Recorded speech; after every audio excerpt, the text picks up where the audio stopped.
Hi, everybody. This is Sprite Laureano. I am the co-founder of the Waterbearers.org, and we are inspiring women who have access to clean water to get it to those who do not, 1 million to be exact, in 30 days. And I'm here with one of our incredible water bearer team leaders from the state of California, and her name is Julia Merkovich, and she is the founder and owner of the Academy of Dramatic Arts and Putting On Productions.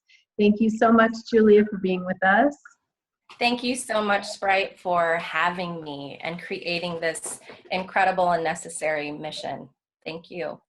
You're so welcome. And go ahead and tell us a little bit about who you are and the amazing work that you do in the world that I'm so excited about.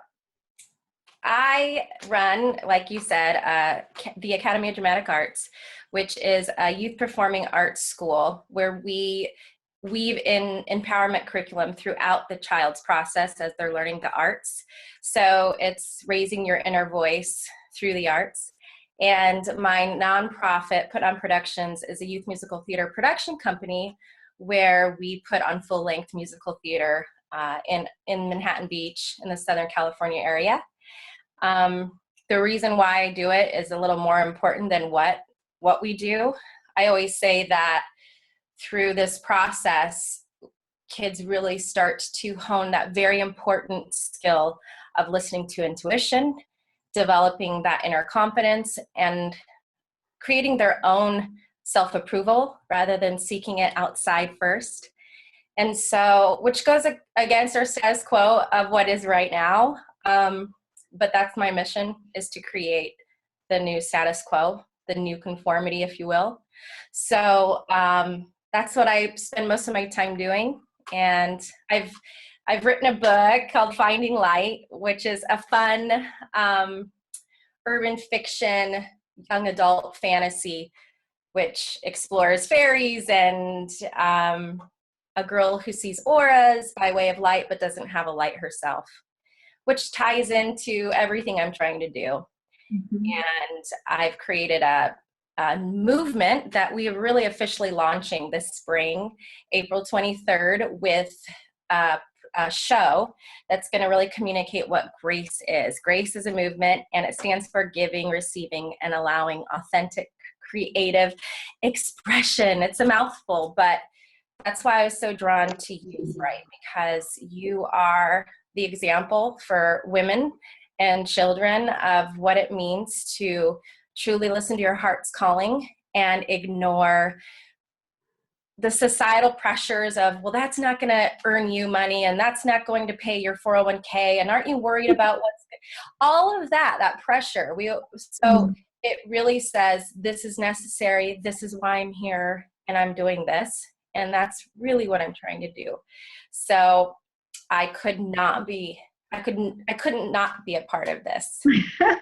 So what you do is exactly what we believe that this movement is so about, with women, water, and wisdom, which is really about allowing the divine feminine consciousness absolutely to flood through our lives in this world. So thank you so much for the work that you do, and share with us a little bit about why you are a water bearer and what it really means to you to be a part of this campaign and movement and a team leader.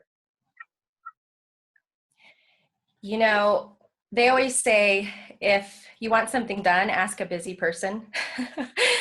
I've heard that before. And I'm in a place in my life, I'm 40, which is, young. I'm in a place in my life where I'm very conscious of my surroundings and my existence on this planet. And I'm starting to see people for way different, for really who they are, 5 layers below. I can see right through them, through all of the stuff they're pretending to be or not be. And the word collaboration just keeps coming up in my life and my dreams. And I think, why aren't us moms helping each other rather than criticizing each other? Or why us moms uniting and really stepping into our power instead of reacting from fear, because we could change the face of this globe. And when a mom talks about her child, it just strikes my heart just saying it. But I couldn't imagine the love you feel for yourself, but the love you feel for that infant baby when you bring that miracle into the world, and to look at that baby and face the possibility as an accepted reality that this baby, might not live tomorrow because I can't provide clean drinking water. Yeah. It's like, it gives me chills. And I would want someone to remember me, and I would want someone to think about me. And that's what you're trying to do. And it connects so many, and it saves lives. Like, I don't know how many women have ever watched Oprah and said, oh, I wish I could be her or do that. Mm-hmm. And this is the opportunity to do just that. So I'm moved. Hallelujah. Yeah. Hallelujah. Hallelujah. I love it, Julia. And I'm so touched by what you said. And I've experienced exactly what you said. I've been in the humanitarian field face to face with women who have that choice every day. So thank you. And so share with us, if you would, a wisdom nugget that for mothers or children that we can grow ourselves with.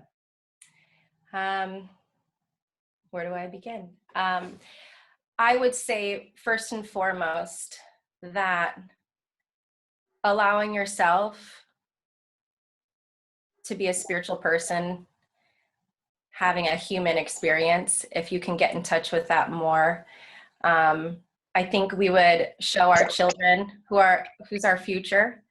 We would show our children that it's okay to make mistakes. It's okay to color outside the lines and find yourself and love yourself in that process.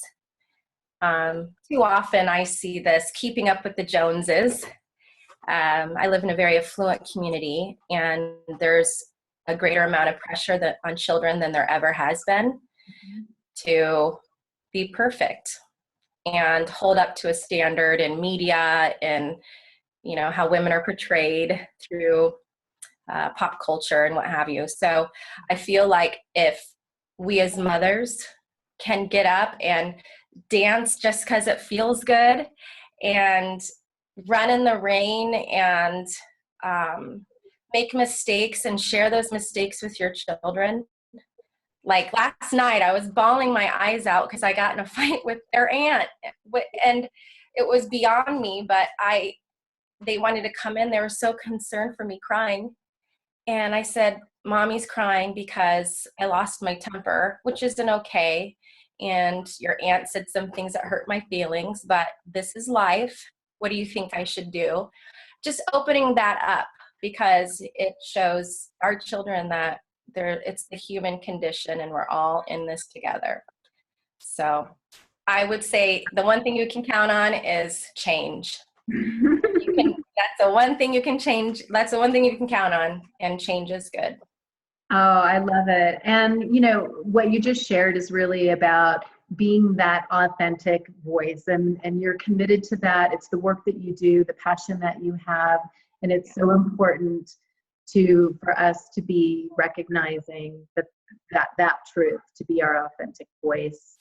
So thank you, Julia. Thank you for being a Waterbearer team leader. And if you would like to support Julia's campaign from February 22nd to March 22nd, you can do that at thewaterbearers.org/fundraise, and you can support a team or you can donate. But please come and join us, help us do what has never been done in history, and get water to 1 million in 30 days.